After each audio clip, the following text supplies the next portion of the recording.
We're going to present those results back to the community on our quarterly meeting, which would be February the 25th, the last Saturday in February. It's going to be at the 10th Street C&D Center. And so in addition to this, helping us create a plan that is actually realistic for our community, it'll also help inform the work that H&MA does in terms of our programming, our infrastructure programming, and really help to target and focus in on the priorities that people want us to work on in the community. So with no further ado, this is about 12 minutes long. We'll go ahead and start this up.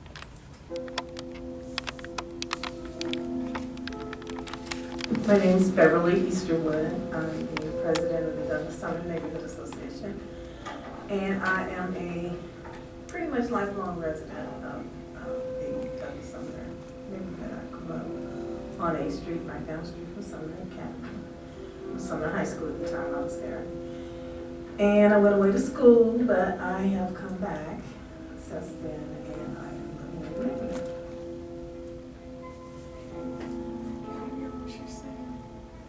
Right now, we have a neighborhood survey going on. It's sponsored by List and NeighborWorks. And let me see if I can turn it up from here.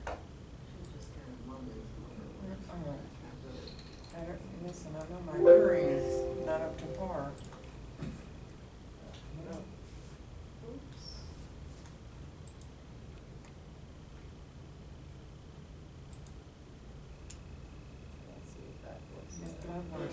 pretty much lifelong resident of the Douglas Sumner neighborhood. I grew up on 8th Street, right down the street from Sumner Academy. From Sumner High School at the time I was there. And I went away to school, but I have come back since then, and I am living in the neighborhood.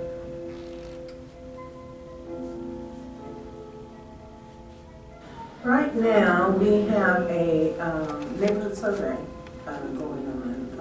It's sponsored by List and NeighborWorks, and it's to get a feel from, it's a door-to-door survey of the residents, not the businesses or the churches at this time, but it's a door-to-door survey to get a feel from the residents in terms of what they think about the neighborhood, the things they would like to see take place in the neighborhood, and how things that they would like to get involved in with it.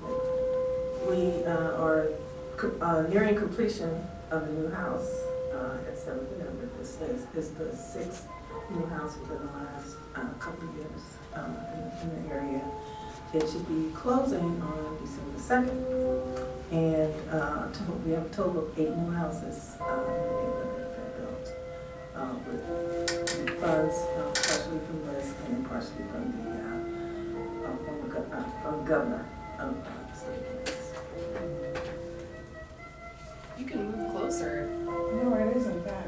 It has really been like a shot in the arm, for the neighborhood, because we've got new residents that are actually from various countries. We have an influx of just people from various countries, so we're becoming an international community.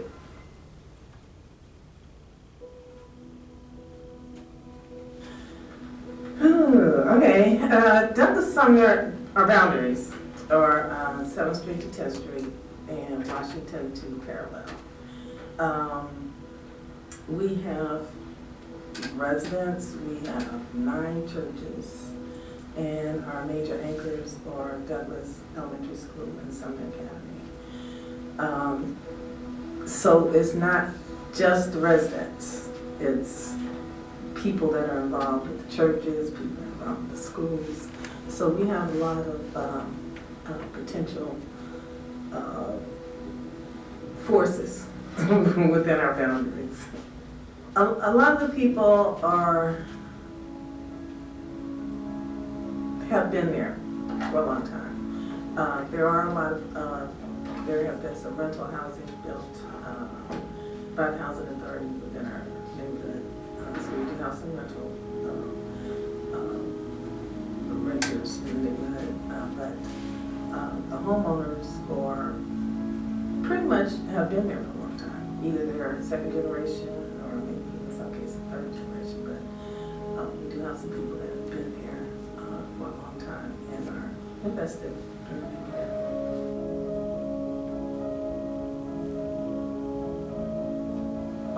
Over the years, a lot of people have moved out for various reasons. The age, no longer could maintain their household, illness, or any number of reasons have moved away. And we had, as a result, we had a lot of vacant houses that deteriorated, and so we were able to get these houses demolished, so that we wouldn't be an eyesore in the community. So that has left us with a lot of vacant land that's available for development. So we would like to see that area redeveloped with new homes, primarily with new homes.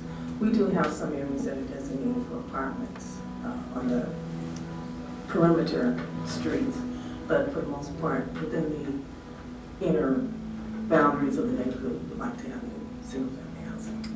In the beginning, there was, 10th Street was a commercial strip, 7th Street was a commercial strip, and some parts of Western Boulevard and commercial developments. There were all types of small businesses that were, readily available in the community that supported the community, little grocery stores, little plumbers, electricians, tradespeople, for doctors, from pharmacies, attorneys, real estate offices. They were all there at one point. We still have areas designated for commercial development on 7th Street and 10th Street. Some ownerships have changed, so that may not be possible now. But if we were to have any supportive type of commercial development, it would be right now the thing that people would like to see is a grocery store, but I don't think within Douglas Suburb that there is enough land for that type of development. So a nearby grocery store would be what we need.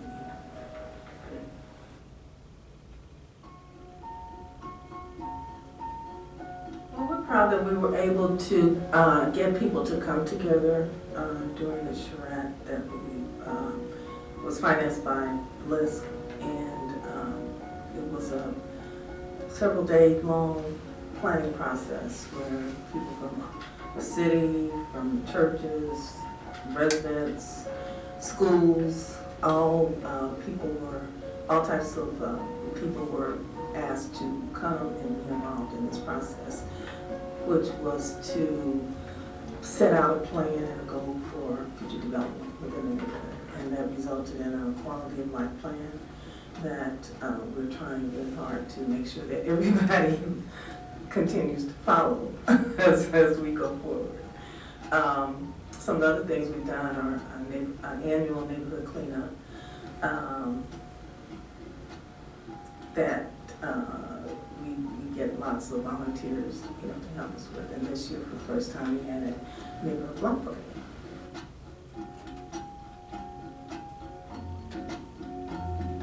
The residential development, and then and it kind of sets out a plan, a blueprint that can be used for what types of developments go in specific areas.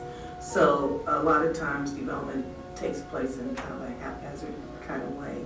So this allows us to have a planning document that can be used and referred to as development starts to take place in the community.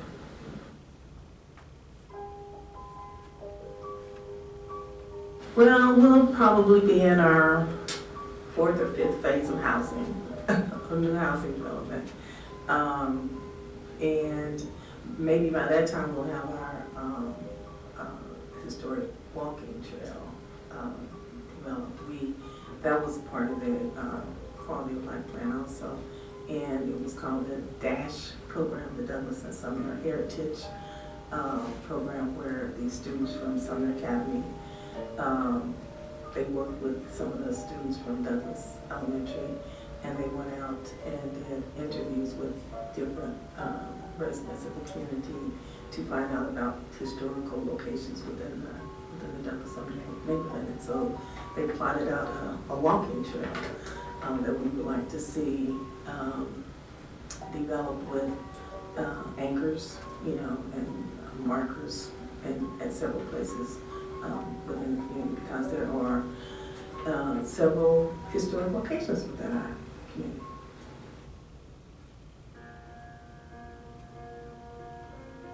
Well, one of the things I did during prior to our block party was I went door to door myself and knocked on doors and shook hands and found that there are some language barriers within our neighborhood. So I would like to see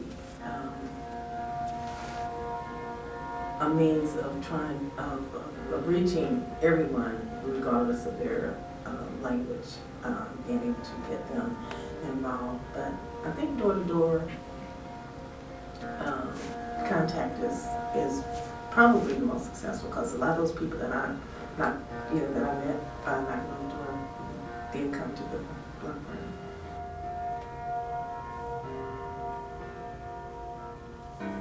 Because there are a lot of students that walk to school, it's a safety issue. It's truly a safety issue for them to be able to have sidewalks at their disposal. It's very troubling to see students to have to walk in the streets just in their normal daily path to try to get to and from school. So that is a priority. There are,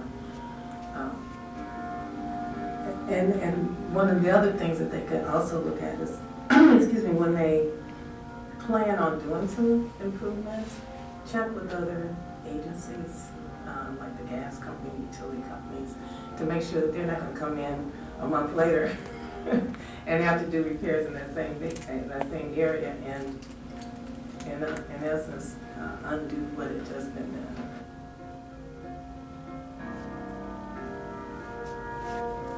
To see people that kind of come out of their shells. You know, there's some people that initially will come and they be very kind of laid back and, shy. And I've seen some of those people come out of their shells and become more involved. That's what it's. I think it's because they know that they're not going to be judged. You know, this is something that we're trying to accomplish together, and that we need everyone in order to be able to make the most impact. So they see that I can do something, just by speaking up or showing up, I can make a difference.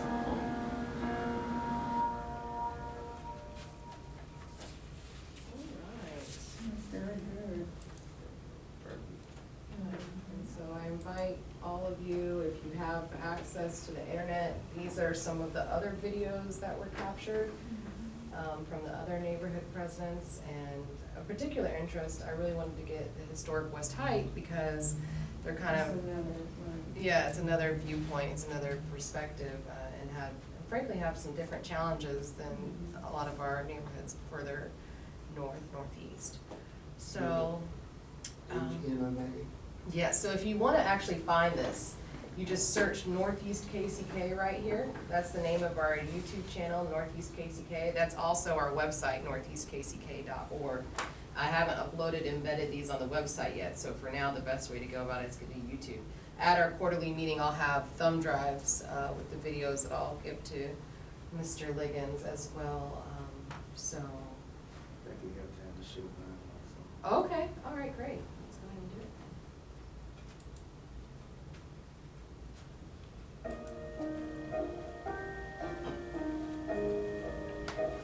Okay, my name is Clifford Liggins.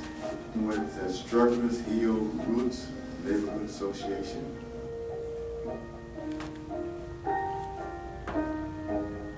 Okay, well actually we have a lot of activities that we are always involved with. And one is to increase our neighborhood membership, to communicate with the Hispanic in the neighborhood. Most of our members are elderly, and so we're trying to develop the neighborhood by getting Hispanic members that's moved into the neighborhood. And we went out with flyers and door to door and had block parties, so on and so forth.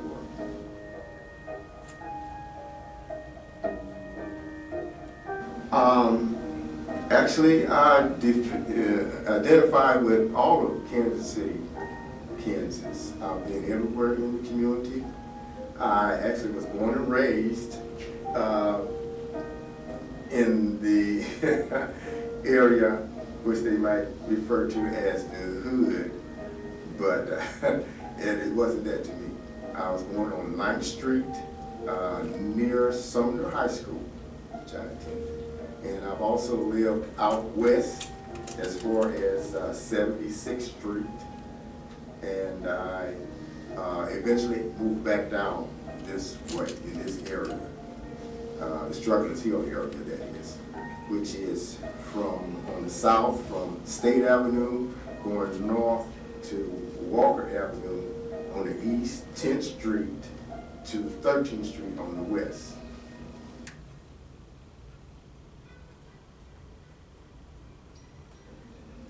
Strugglers Hill want to develop a diverse neighborhood through education, job development, housing, community action, and policy advocacy. We want to, like I said, build a safe neighborhood that's friendly to everybody, that will serve the needs of the community. Well, safety for one. We have a policing officer that really is interactive with us to keep the streets, try to keep drugs down, try to keep the crime out of the neighborhood. And we want to